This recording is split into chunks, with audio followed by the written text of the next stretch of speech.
Hello guys, welcome back to my channel with another video of health assessment chapter continue करेंगे skin head and neck assessment. So assessment का जो portion था वो हम cover कर चुके हैं पहली वीडियो में और इस वीडियो के डिस्क्रिप्शन में मैंने उस फर्स्ट वीडियो का लिंक डाल दिया है तो आप वहाँ पे जाके देख सकते हैं। और अगर आप हमारे चैनल पे नए हैं और अभी तक चैनल को लाइक सब्सक्राइब और शेयर नहीं किया है तो जल्दी से सब्सक्राइब कर लें। So let's start with the palpation of the skin. पिछले वीडियो में हमने लीजन्स वगैरह सारे कवर कर लिए थे। सो पल्पेशन ऑफ द स्किन से स्टार्ट करेंगे कि हमने स्किन को पल्पेट किस तरह करना है। मेनली पल्पेशन जो है हेल्थ असेसमेंट का टूल है। पल्पेशन जो है हम फील करने को कहते हैं, यानी कि हमने फील करना है इसके ज़रिए से। सो पल्पेशन से हम स्टार्ट करेंगे।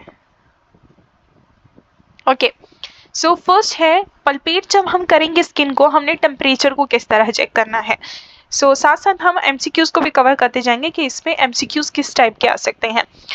हमने कंपेयर करना है side to side using the dorsal aspect of your hand. हमने डोर्सल एस्पेक्ट यूज करना है हैंड का। ये एमसीक्यूज है, एक बहुत सिंपल एमसीक्यूज है, लेकिन बाज़ दफ़ा लोग गलत कर जाते हैं बिकॉज इसे इग्नोर कर दिया जाता है। हमने अपने हैंड जो है उसका डोर्सल एस्पेक्ट यूज करना है, यानी कि ये बाहर वाला हिस्सा यूज करना है बिकॉज ये सेंसिटिव एरियाज होते हैं। यहाँ पे रिसेप्टर जो होते हैं, सेंसिटिव रिसेप्टर वो ज़्यादा होते हैं, सेंसिटिव होती है। यहाँ से हमने चेक करना है स्किन वार्म है, कूल है, किस तरह है, ये हमने एसेस करना है, फील करना है, पल्पेट करना है। टेम्परेचर जो है ये डिपेंड करता है एरियाज को जो कि एसेस हम कर रहे हैं, यानी कि डिफरेंट बॉडी में डिफरेंट एरिया का डिफरेंट टेम्परेचर हो सकता है, यानी कि थोड़ा सा अप एंड डाउन हो सकता है। जैसे कि फॉर एग्जाम्पल एक्सपोज एरियाज जो होते हैं वो ज़्यादा कूलर होते हैं देन अनएक्सपोज एरियाज से, बिकॉज एक्सपोज एरियाज जो है अगर वहाँ पे स्वेट आ भी रहा है तो वो एवेपोरेट हो रहा है, जबकि अनएक्सपोज एरियाज जो हैं वो ज़्यादा वार्म होते हैं। देन आगे चलते हैं।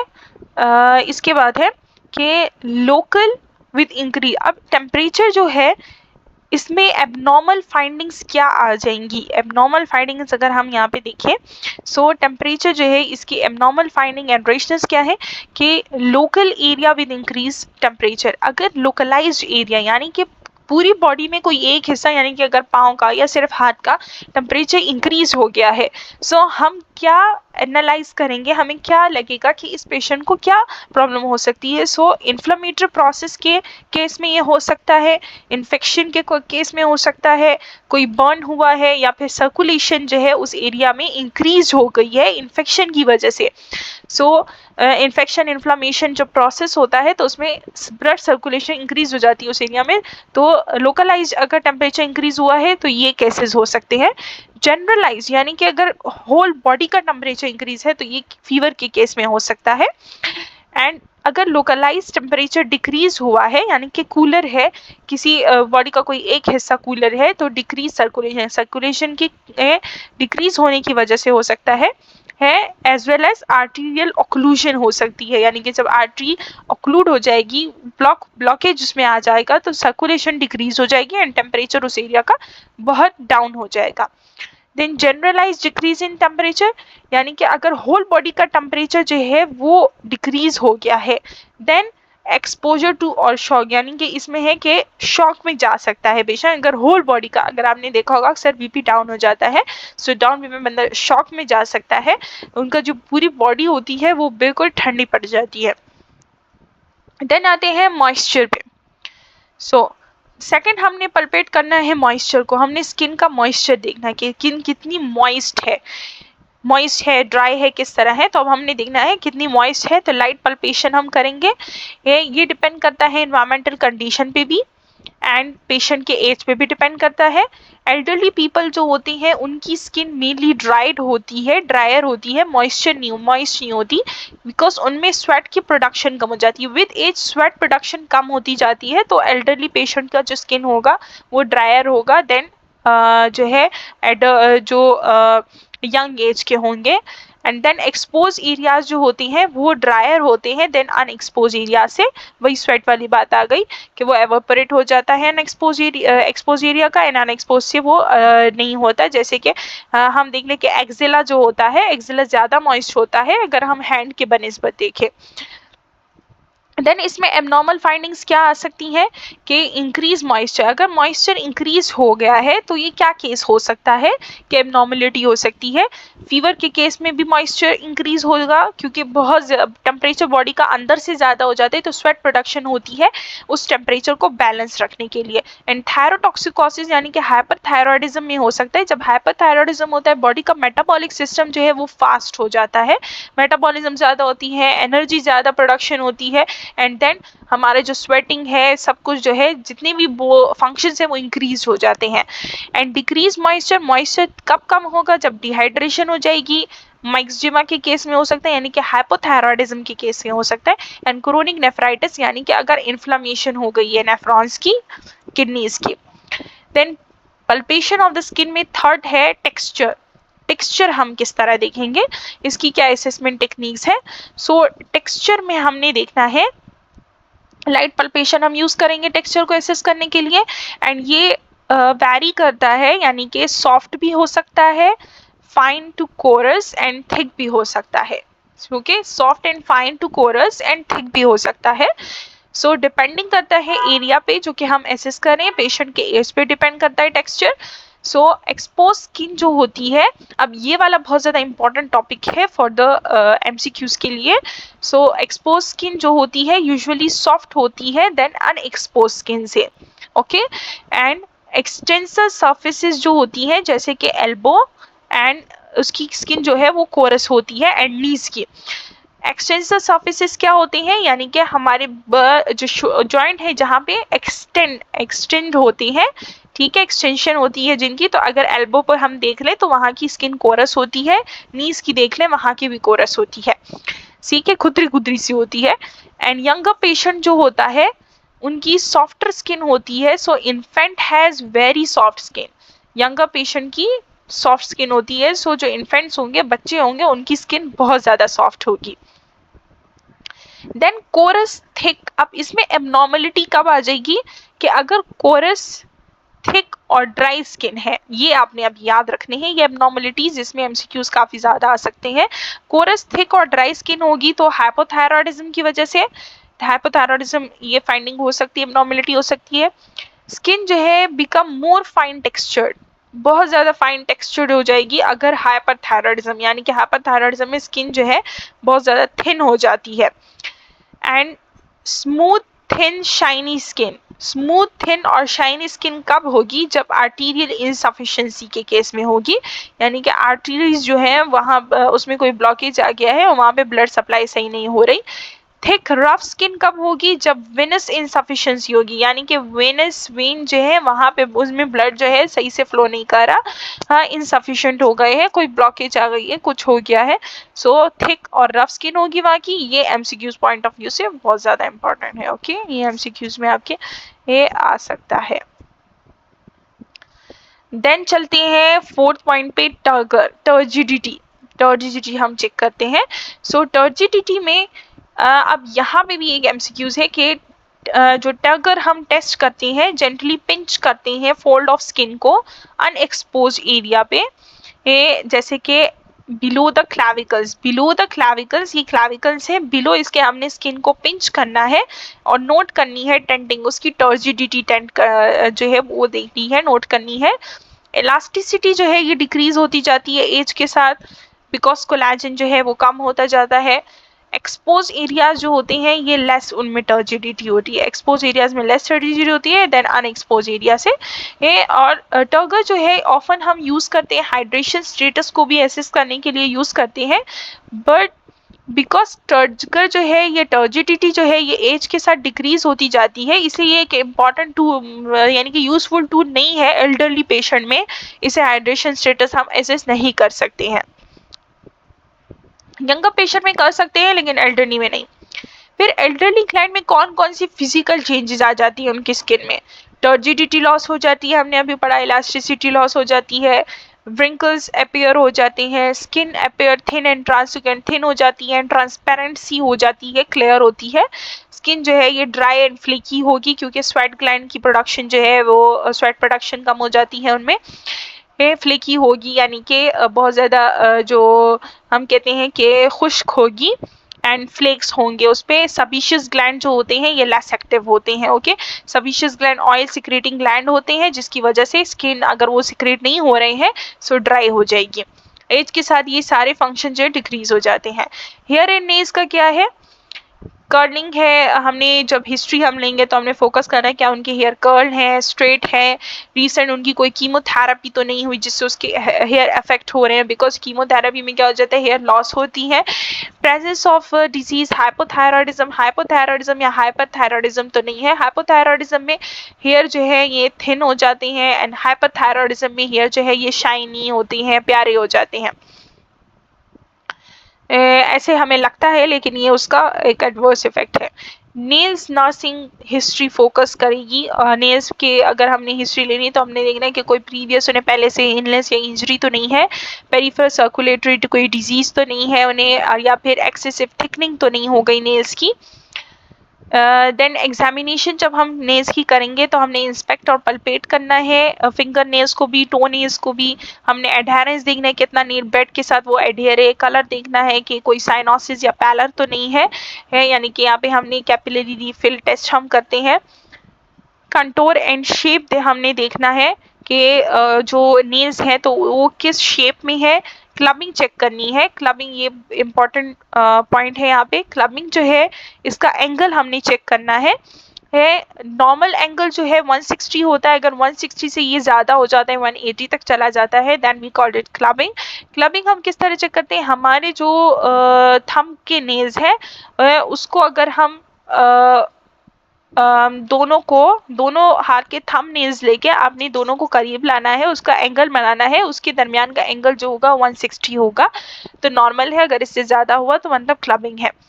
एंड ये मोस्टली सेवियर जो पेशेंट्स होते हैं थैलासीमिया के हो गए या फिर लिवर डिजीज के जो लिवर कैंसर के जो पेशेंट्स होते हैं उनमें होती है। क्लीनलीनेस हमने चेक कर, सिमेट्री एंड थिकनेस चेक करनी है, क्लीनलीनेस चेक करनी है नेल्स की, लीजन्स वगैरह तो कोई नहीं है।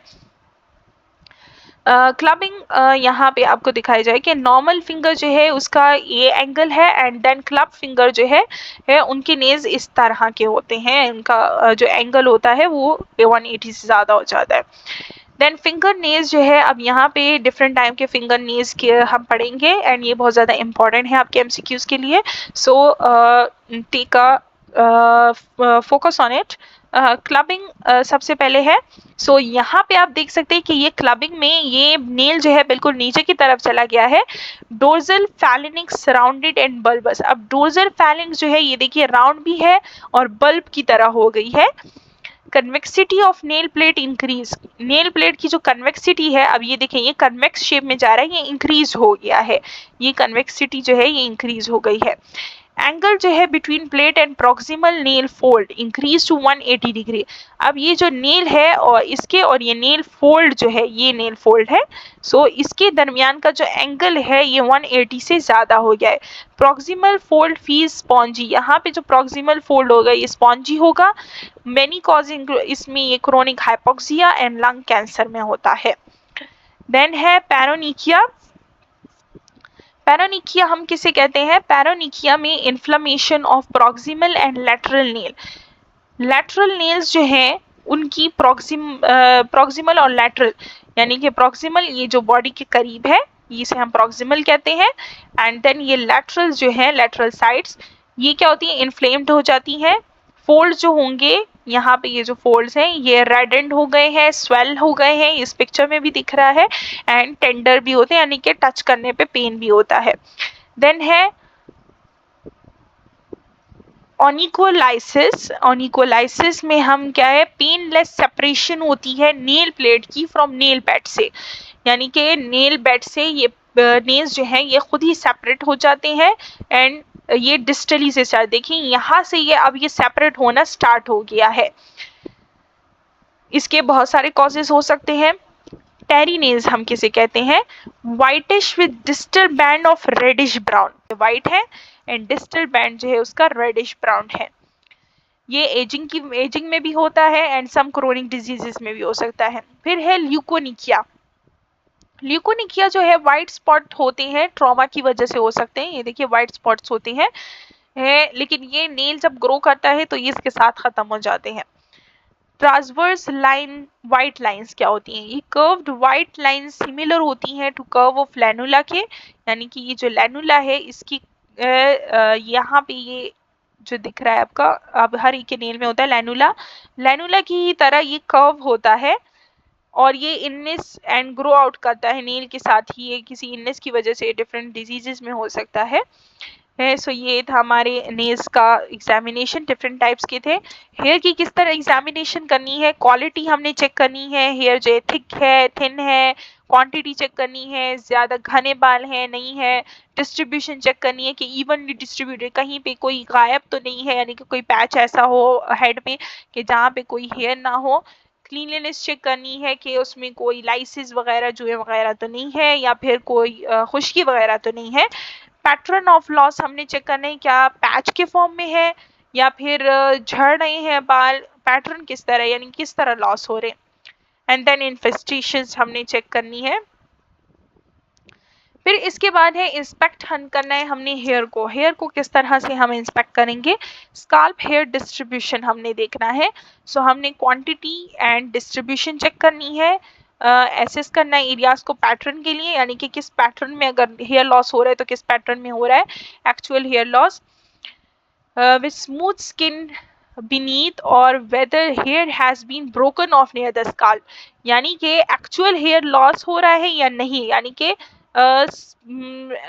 बिल्कुल जड़ से बाल निकल रहे हैं और वहां पे स्मूथ स्किन जैसे कि यहाँ पे रह गई है, या फिर बाल जो है वो दरमियान में से ही टूट रहे हैं और बाल जो है वो स्काल्प पे रह गया है आधा बाल। तो क्या इसका पैटर्न हमने फिर देखना है, क्या इस तरह से ये हेयर लॉस हो रहा है।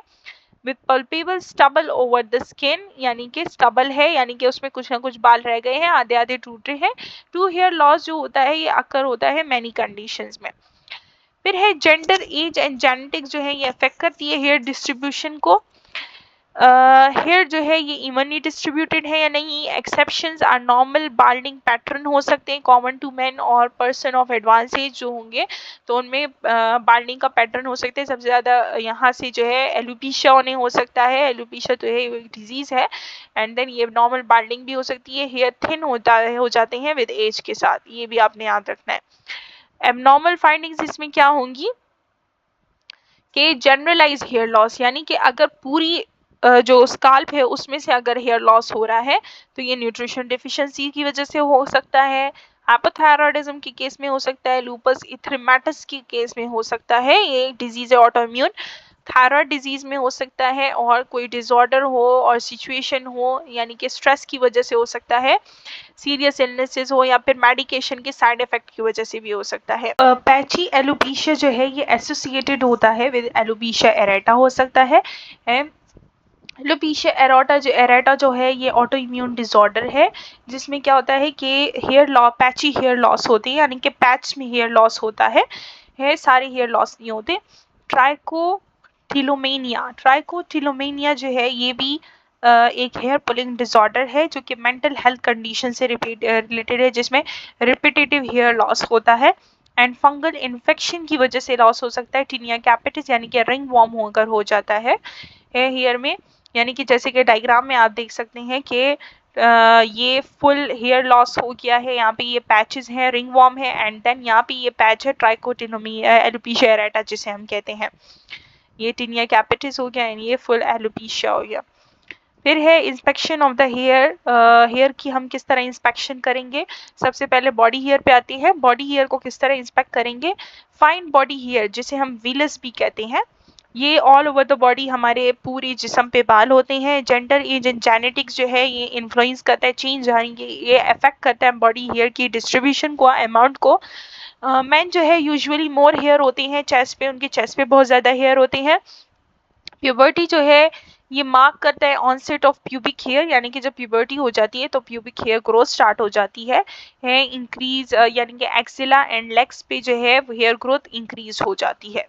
ओके एंड एबनॉर्मल फाइंडिंग इसमें क्या है कि हायरसुटिज्म जो है ये एक एंडोक्राइन डिसऑर्डर है और मेडिकेशन या फिर स्टेरॉइड के इफेक्ट की वजह से भी हो सकता है जिस तरह मेल में जो हेयर होते हैं, ज्यादा हेयर होते हैं, मेल के पैटर्न के हेयर जो है ये फीमेल में डेवलप होना स्टार्ट हो जाते हैं।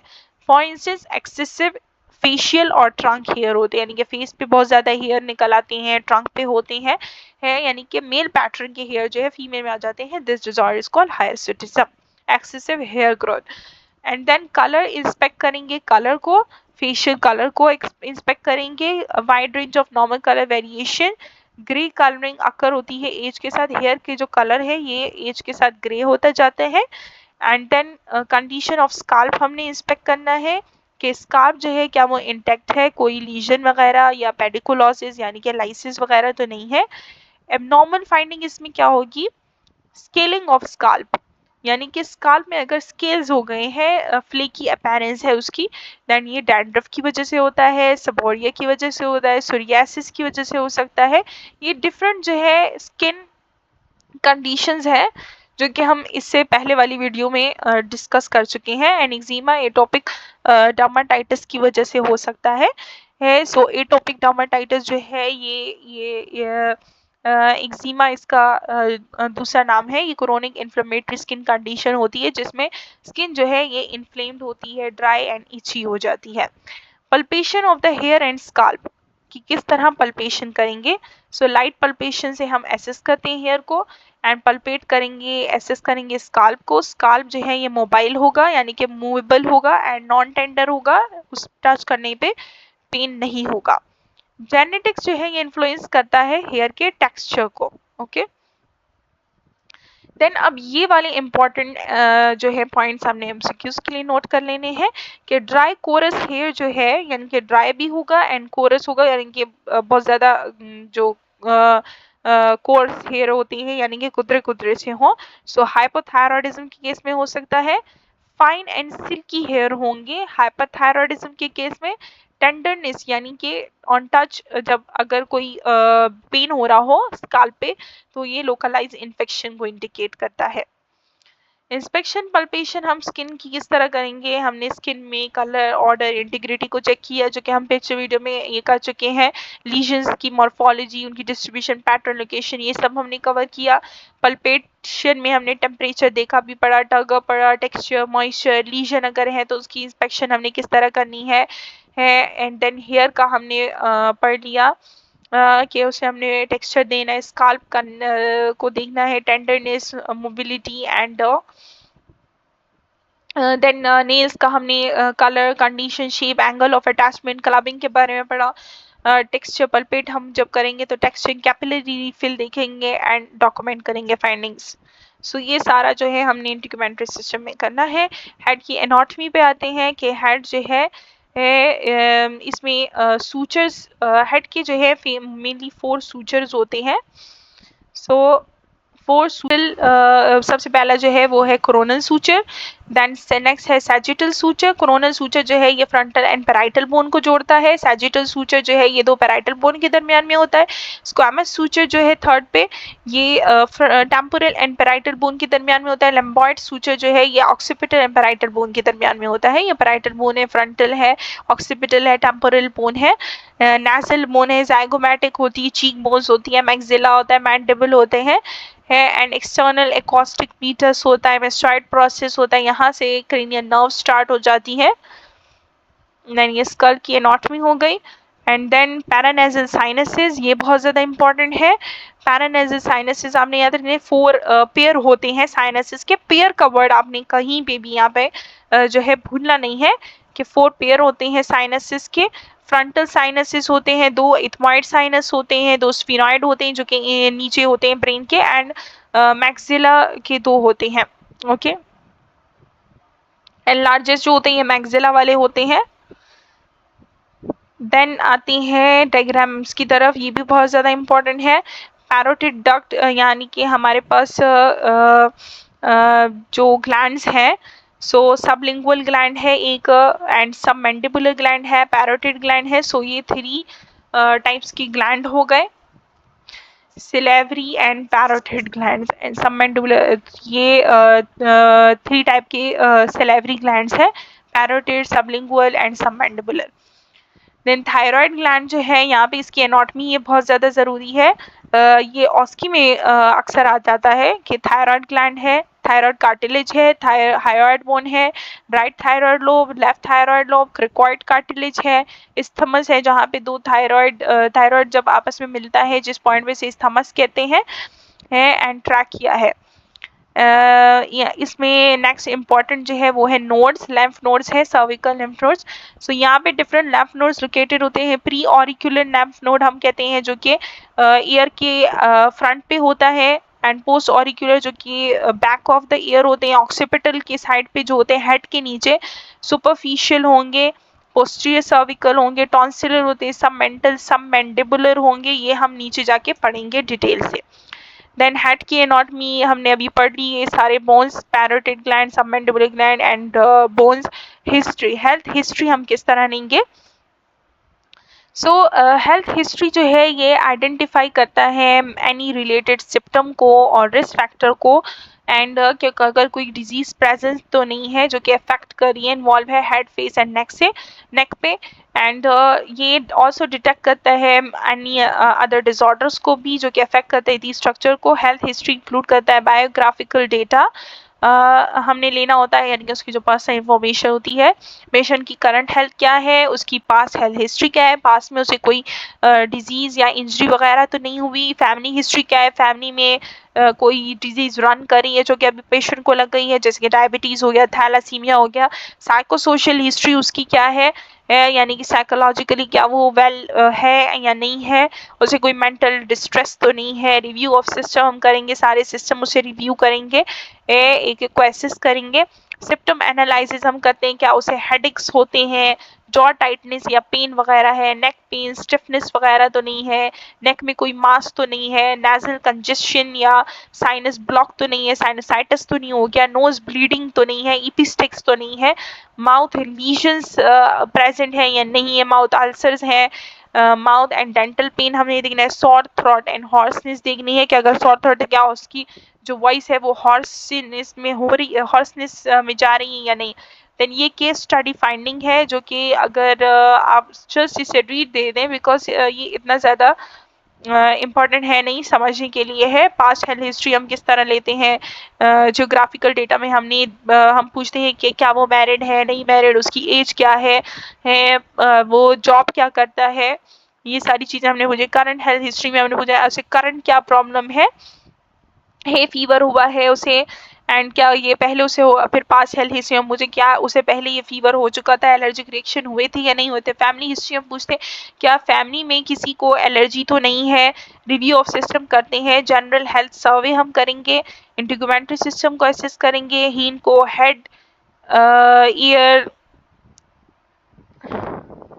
Head eyes year neck and throat को हमने एसेस करना है। देन रिस्पायरेटरी स्टेटस को हम एसेस करेंगे कि उसे वीजिंग या शॉर्टनेस ऑफ ब्रीथ तो नहीं हो रही, कार्डियोवास्कुलर सिस्टम, चेस्ट पेन वगैरह तो उसे नहीं है, गैस्ट्रोइंटेस्टाइनल सिस्टम उसकी एपेटाइट गुड है या नहीं, नौशा वॉमिटिंग तो नहीं है, जीनिटो यूरिनरी हमने देखना है, रेनल डिजीज इसके हवाले से, रिप्रोडक्टिव सिस्टम हम देखेंगे कि हेटेरोसेक्सुअल है या फिर नॉट करंटली सेक्सुअली एक्टिव है या नहीं है, एंड मस्कुलोस्केलेटल सिस्टम हमने फिर असेस करना है कि कोई वीकनेस तो रिपोर्ट नहीं हुई। न्यूरोलॉजिकल में हमने देखना है कि हेडेक्स या डिजीनेस, ट्रिमर्स, पैरास्थीसिया तो नहीं है, टिंगलिंग सेंसेशंस जो होती हैं। एंडोक्राइन हमने देखना है कि वेट लॉस या वेट गेन तो नहीं हो रहा। सोशल प्रोफाइल उसका आ गया, क्या साइको सोशली वो वेल है या नहीं है, यानी कि टाइम पे होता है उसका कोई बहुत ज़्यादा पाबंद है या फिर बिल्कुल ही लापरवाह है, या तो इस तरह से हमने क्या वो अपना ख्याल रखता है या नहीं रखता, और क्या वो डेली एक्टिविटीज़ कुछ करता है या नहीं करता। देन अप्रोच, हमारी जितनी भी जो फिजिकल असेसमेंट 4 टूल्स हैं, सो जो जितनी भी 4 ये टेक्निक्स है फिजिकल असेसमेंट की, इंस्पेक्शन हो गई, पल्पेशन, परकशन, स्कल्टेशन, ये हम यूज़ करते हैं एग्जामिनेशन जब हम करते हैं हेड, फेस एंड नेक की, उसमें हम यूज़ करते हैं। कुछ ऐसे स्ट्रक्चर होते हैं जैसे कि थ्रोट एंड इंटरनल नोज हो गई, इसे हम इंस्पेक्ट सिर्फ कर सकते हैं और साइनसिस जो है इसे हम परकस करेंगे फेस में, एंड नेक एंड थायराइड जो है इसे हम एस्कल्टेट करें, बिकॉज साइनसिस को हम एस्कल्टेट नहीं कर सकते और ना ही नेक को या थायराइड को हम परकस कर सकते हैं। फिर है टूल्स जो कि नेसेसरी होते हैं head, face, nose, mouth, throat and neck को एग्जामिन करने के लिए। उसमें कौन कौन सी इक्विपमेंट्स है? पेन लाइट हमें चाहिए होगा, ऑटोस्कोप चाहिए होता है एयर को असिस्ट करने के लिए, टंग ब्लेड चाहिए होगा माउथ को असिस्ट करने के लिए, गॉस चाहिए होता है, स्टेटोस्कोप, ट्रांसल्यूमिनेटर चाहिए होता है साइनसिस को असिस्ट करने के लिए, नाजस, स्पेकुलम नोज को असिस्ट करने के लिए, cup of water and gloves. Then inspection of the head and face. Head and face की हम किस तरह इंस्पेक्ट करेंगे? सो हमने हेड के size, shape and symmetry of facial features को इंस्पेक्ट करना है। वेरिएशन आ सकती है इसमें जेंडर के उसमें भी एंड रेशियल एथनिक उसमें भी वेरिएशन आ सकती है। एबनॉर्मल अगर इंक्रीज हो रहा है हेड साइज में इन यंग चाइल्ड में, सो ये एमसीक्यूज पॉइंट ऑफ व्यू से आप नोट कर लें, तो ये हाइड्रोसेफेलस हो सकता है, यानी कि जब ब्रेन में पानी जमा हो जाता है। एंड इनकंसिस्टेंटली अगर लार्ज हेड साइज है एडोलिसेंट और एडल्ट पेशेंट में, देन ये एक्रोमेगैली हो सकती है। Acromegaly excessive growth hormone release होता है आफ्टर द प्यूबर्टी। फिर हेड शेप हम किस तरह असेस करेंगे? वेरिएशन इसमें भी आ सकती है एंड सिमेट्रिकल एंड कंटोर जो है वो सिमेट्रिकल होना चाहिए, राउंड होना चाहिए। एबनॉर्मल शेप और फ्लैट ऑक्सीपिट इन इन्फेंट्स, यानी कि अक्सर देखा जाता है कि अगर इन्फेंट जो है उनका जो ऑक्सीपिटल है वो इन फ्लैट है बिल्कुल, एंड स्मॉल चिल्ड्रन का, तो ये किस वजह से होता है? क्योंकि उनकी फर्स्ट ईयर ऑफ लाइफ जो यानी कि साल उनकी जिंदगी का जो पहला साल है उसमें अगर उनके हेड को सही पोजीशनिंग ना दी जाए तो उसका जो कंटोर, उसका जो सिमेट्री है वो फिर डिस्टर्ब हो जाता है। बिकॉज जब वो पैदा होता है तो उसका जो हेड है वो बहुत ज्यादा मूवेबल होता है, उसे हमने खुद शेप देना होता है उसे, उसका तकिया किस तरह रखना है, ये सारी चीजें जो है बहुत ज्यादा मैटर करती हैं उसके हेड के सरकमफ्रेंस के लिए। एबनॉर्मल फाइंडिंग इसमें क्या होगी कि अगर सिमेट्री सही नहीं है, एसिमेट्रिक है एंड शेप एंड कंटोर सही नहीं है, देन प्रीवियस ट्रॉमा की वजह से भी हो सकता है, सर्जरी की वजह से भी हो सकता है, और कोई कंजेनिटल डिफॉर्मिटी भी हो सकती है, पैदाइश के वक्त की भी कोई डिफॉर्मिटी हो सकती है। फेशियल अपीयरेंस हमने किस तरह से असेस करना है? सो हमने ये जेंडर फेशियल अपीयरेंस जो है ये जेंडर, एज और एथनिक ग्रुप्स पे ये सारे में वेरिएट करती है। So however there should be symmetry होनी चाहिए फेशियल के फीचर्स की, और मूवमेंट की हमने सिमेट्री देखनी है। फेशियल अपीयरेंस जो है इनकंसिस्टेंट होता है विद जेंडर, एज और racial ethnic group, may indicate an inherited or chronic disorder with typical faces such as Graves' disease। कुछ ऐसी डिजीज हो सिंड्रोम में काफी फेस होता है। सो ये डिफरेंट क्रोनिक उससे जो है फेशियल के फीचर्स जो है ये वेरिएट कर जाते हैं। एसिमेट्री अगर होती है फीचर्स की, सो एसिमेट्री अगर हो गई फीचर्स की तो प्रीवियस ट्रॉमा, सर्जिकल अल्ट्रेशन की वजह से हो सकती है, कंजेनिटल डिफॉर्मिटी हो सकती है, अगर कोई पैरालिसिस हो गया है तो उसका ड्रॉप हो जाता है फेस, एडिमा हो सकता है। एसिमेट्री जो है बेल्स पाल्सी में भी देखी जा सकती है एंड स्ट्रोक में भी। स्ट्रोक में पेशेंट जो है वो अगर पैरालाइज हो जाता है, स्लर्ड स्पीच होता है, तो उसका ड्रॉप डाउन हो जाता है। बेल्स पाल्सी में इनवॉलेंटरी मूवमेंट होती है, एसिमेट्री ऑफ मूवमेंट होती है। टिक्स में, पैरालिसिस में स्पास्टिक मस्कुलर कंट्रैक्शन होती है हेड एंड फेस की, मसल कंट्रैक्ट करते हैं इनवॉलेंटरी। ये एमसीक्यूज पॉइंट ऑफ व्यू के हवाले से बहुत ज्यादा इंपॉर्टेंट है। Two good places to inspect for symmetry of facial feature. दो ऐसे एरियाज हैं जिससे हम अब फेशियल फीचर्स जो है उसको इंस्पेक्ट कर सकते हैं, उसकी सिमेट्री को। वो मेन है palpebral fissure and nasolabial folds. Palpebral fissures, हम ये पल्पेब्रल फिशर्स जो है ये हम सारा एसेस कर सकते हैं, एंड नेज़ोलेबियल फोल्ड्स जो है ये नेज़ोलेबियल फोल्ड्स है, इसे एसेस करके हम फेशियल फीचर जो है, सिमेट्री जो है उसका काफी अच्छे से हम वो एसेस कर पाएंगे। फिर है palpation of head and face. Head and face को हमने पल्पेट करना है, हेड का कंटोर चेक करने के लिए, फेशियल स्ट्रक्चर्स देखने के लिए। सो हमने लाइट पल्पेशन यूज करना है टू नोट करें head size, shape and symmetry को, मासेस और एरियाज ऑफ टेंडरनेस, यानी कि लाइट पल्पेशन हमने करनी है जैसे कि इस पिक्चर में दिखाया जा रहा है। हमने नोट करना है कि साइज उसका कैसा है, शेप कैसा है, हेड का सिमेट्रिक है या नहीं, एक जगह से ज्यादा ऊपर हो, दूसरी जगह धंसा हुआ हो, इस तरह तो नहीं है, ये कोई मास वगैरह या टेंडरनेस तो उसे दर्द तो नहीं हो रहा। हमने लाइट पल्पेशन यूज करना है टू पल्पेट करे फॉर स्कल्प को। मोबाइल होना चाहिए, नॉन टेंडर होना चाहिए। लीजन वगैरह तो नहीं है, relative smooth with unexpected contour और बल्जेस, या फिर कोई बल्जेस वगैरह तो नहीं है उसमें। फिर है टीएमजे जॉइंट को हम किस तरह से, टेम्पोरो मैंडिबुलर जॉइंट इसे हम कहते हैं, इसको हमने किस तरह से करना है, हम पल्पेट करते हैं टीएमजे जॉइंट को, टेम्पोरोमैंडिबुलर जॉइंट को हमने प्लेस करना है फिंगर को over the temporomandibular joint and palpate करेंगे द जॉइंट को as the patient open mouth and close his mouth और हर माउथ। ये हमने किस तरह से एसेस करना है कि जो ईयर्स होते हैं, कान होते हैं, उसके बिल्कुल फ्रंट पे हमने ट्रैगस जो होता है, ट्रैगस एरिया, यहाँ पे जो कान के ये हमारा जैसे कि ये हो गया इसका कान, और यहाँ पे ये इस तरह से ये ट्रैगस निकला होता है। सो ट्रैगस के बिल्कुल फ्रंट पे हमने अपनी उंगली रखनी है एंड देन हमने पेशेंट को बोलना है कि अपना माउथ वो ओपन करें, देन हमारा जो हमारी जो उंगली होगी वो उस ऑर्बिट में घिर जाएगी, जो है ड्रॉप डाउन हो जाएगी। तो हमने देखना है कि कोई क्रीपीटस साउंड या उसे पेन तो नहीं हो रहा मुंह खोलते वक्त। तो इस तरह से हमने ये एसेस करना है। इरेगुलर और अनइवन मूवमेंट अगर हो और पेन हो मोशन के दौरान, क्रीपीटस साउंड हो, तो मतलब कि टीएमजे सिंड्रोम है इस पेशेंट को। फिर है हमने साइनसिस को कैसे इंस्पेक्ट करना है। साइनसिस में फर्स्ट हमने इंस्पेक्ट करना है फ्रंटल एंड मैक्सिलरी साइनसिस अगर हम एक्सप्रेस करें, क्योंकि स्फिनॉइड इथमॉइड जो है वो डीप डाउन होते हैं, अंदर की तरफ होते हैं, वो हम नहीं कर सकते। ट्रांसलुमिनी फर्स्ट है कि inspect frontal sinuses above the eyes, eyes के बिल्कुल अबव हमने फ्रंटल साइनसिस को इंस्पेक्ट करना है एंड मैक्सिलरी साइनसिस को बिलो द आईज, ये आपने याद रखना है। कोई भी पीरी ऑर्बिटल एडिमा या डिस्कलरेशन तो नहीं है। एबनॉर्मल फाइंडिंग जो है periorbital oedema and dark under eye circles, अगर पीरी ऑर्बिटल एडिमा है यानी कि जो आई का ऑर्बिट है उसकी पूरे इस पे और एडिमा हो गया है और डार्क सर्कल्स ज्यादा हो गए हैं, तो मतलब कि साइनोसाइटिस हो सकता है इसे। फ्रंटल एंड मैक्सिलरी साइनसिस की ट्रांस इल्यूमिनेशन टेस्ट हम किस तरह करते हैं।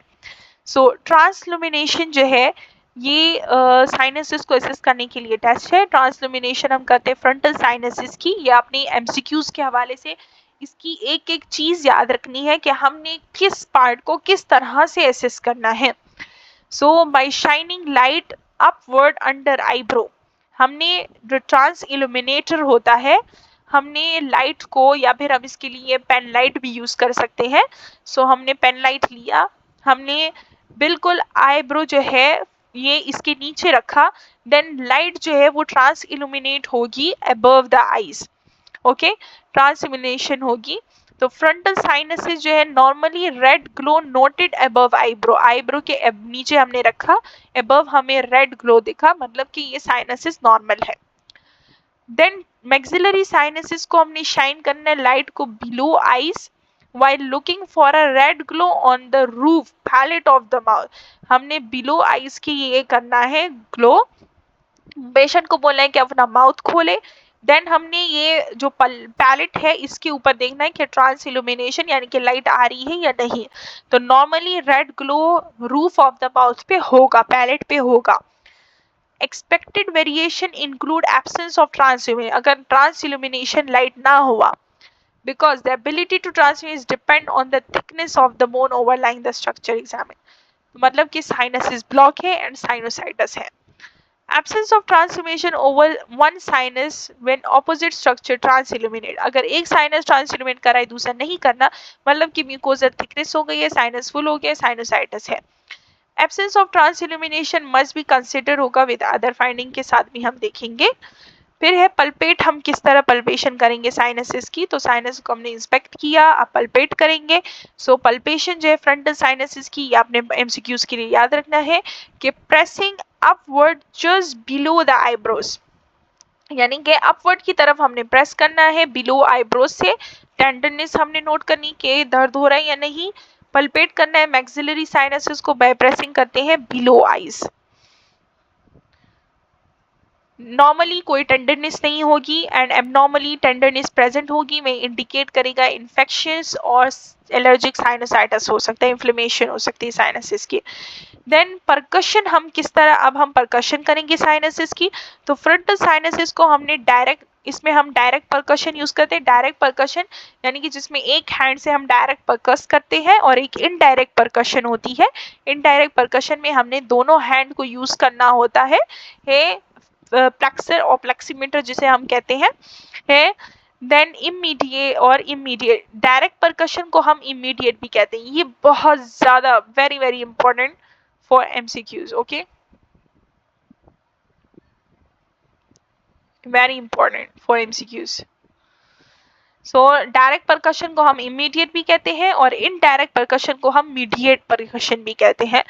सो ये अबव आईब्रोज हमने करना है, just above eyebrows frontal sinuses के लिए। मैक्सिलरी साइनसिस के लिए भी हम डायरेक्ट और इमीडिएट परकशन यूज करेंगे बिलो द आईज। नॉर्मली कोई टेंडरनेस नहीं होगी, रेजोनेंट टोन होगी उसमें से। टेंडरनेस जो है ये सजेस्ट करता है साइनोसाइटिस, यानी कि साइनोसाइटिस हो सकता है नॉर्मल फाइंडिंग में। एंड डल टोन यानी कि अगर उसकी टोन कम है तो मतलब कि फुल हो चुके हैं, थिक हो चुके हैं साइनस कैविटीज, एंड ये क्रोनिक और एक्यूट साइनोसाइटिस से रिलेटेड है। चैप्टर लंबा होने की वजह से हमने चैप्टर को 3 पार्ट्स में डिवाइड किया है। सो 3 वीडियोस हैं इसकी।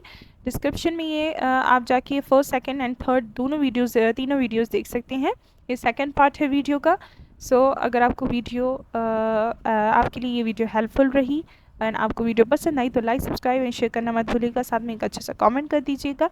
Thanks for watching.